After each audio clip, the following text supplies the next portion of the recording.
औज़ुबिल्लाहिमिनश्शैतानिर्रजीम बिस्मिल्लाहिर्रहमानिर्रहीम। मुअज़्ज़ज़ सामीन अस्सलामु अलैकुम। आज की वीडियो में हम जिस शख्सियत के बारे में बात करेंगे वो एक नहायत अहम और मुनफरद शख्सियत है। उनका नाम सुल्तान सलाहुद्दीन अय्यूबी है। एक दफ़ा का वाक़या है कि सुल्तान अपने शेख मोहतरम से मिलने के लिए जा रहे थे। ये उस वक्त की बात है जब सुल्तान बादशाह रिनाल्ड के साथ मायदा तय करने वाले थे। तब सुल्तान का गुजर एक ऐसी बस्ती से हुआ जिस पे एक नहायत शानदार मस्जिद थी, लेकिन देखने में ऐसा महसूस होता था कि कोई मुसलमान सालों तक इस मस्जिद में नहीं गया। उस मस्जिद के इर्द गिर्द आबादी बहुत ज़्यादा थी, बहुत बड़ी बड़ी बस्तियां थीं, लेकिन मंजर जो है वो मस्जिद का एक खंडर की सूरत नजर आ रहा था। सुल्तान ने वहां ज़ोहर की नमाज अदा की और उस मस्जिद के सहन में बैठ गया। कोई नमाजी भी नमाज पढ़ने के लिए नहीं आया। सुल्तान बहुत हैरान हुआ, अपने घोड़े पर सवार हुआ और अपनी मंजिल की तरफ जाने लगा। लेकिन रास्ते में उसे एक बुजुर्ग दिखाई दिए जो कि अपनी फसलों को पानी दे रहे थे। आप रुके। आपने उस बुजुर्ग से पूछा कि ये मस्जिद वीरान क्यों है और ये मस्जिद किसने बनवाई। किसान ने जवाब दिया, जनाब, इस इलाके में काफ़ी ज़्यादा आबादी थी, इसमें 3 बस्तियां हैं और गांव भी शामिल हैं। इस इलाके में एक बड़ा ज़मींदार रहता था जिसके पास बहुत ज़्यादा ज़मीनें, माल, अनाज, घोड़ों का अस्तबल था, लेकिन बदकिस्मती से वो बेऔलाद था। वो बुढ़ापे को पहुंचा तो उसने अपना तमाम माल बेच के गरीबों में तकसीम कर दिया।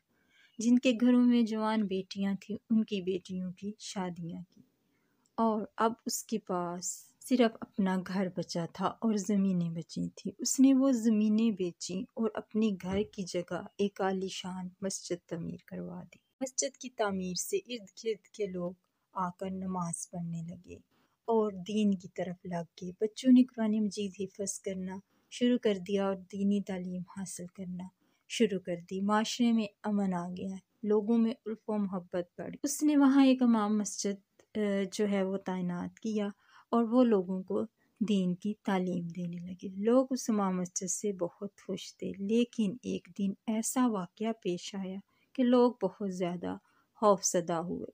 हुआ कुछ यूँ कि इशा की नमाज के वक्त अचानक से तमाम दिए बुझ गए और जैसे ही तमाम दिए रोशन किए तो इमाम मस्जिद गायब थे। लोगों ने बहुत तलाश की, बहुत ढूंढा, लेकिन वो ना मिले। सुल्तान ये सुन के बहुत हैरत ज़दा हुए। उन्होंने कहा कि आप लोगों ने कोशिश नहीं की उनको तलाश करने की।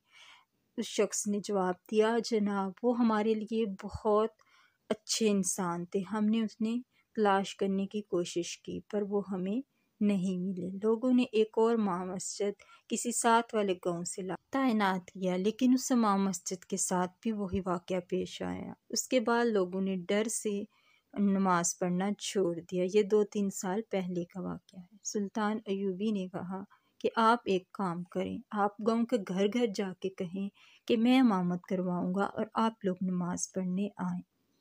वो शख्स घर घर गया। काफ़ी ज़्यादा लोग जो हैं वो मस्जिद में आए। उन्होंने समझाया कि तुम क्यों ये करना चाहते हो, नौजवान, अपनी ज़िंदगी को ख़तरे में ना डालो। लेकिन सुल्तान अय्यूबी ने कहा कि अगर आप मेरे पीछे नमाज पढ़ेंगे तो मैं आपकी इमामत ज़रूर करवाऊँगा। उन लोगों ने ज़ोहर की नमाज़ पढ़ी, फिर सुल्तान के लिए खाना लेके आए। अब जब इशा का टाइम आया तो जैसे ही सुल्तान अय्यूबी दूसरी रकत पर पहुँचे, दिए बुझ गए और इमाम गायब हो गए। खौफ व हरास फैल गया।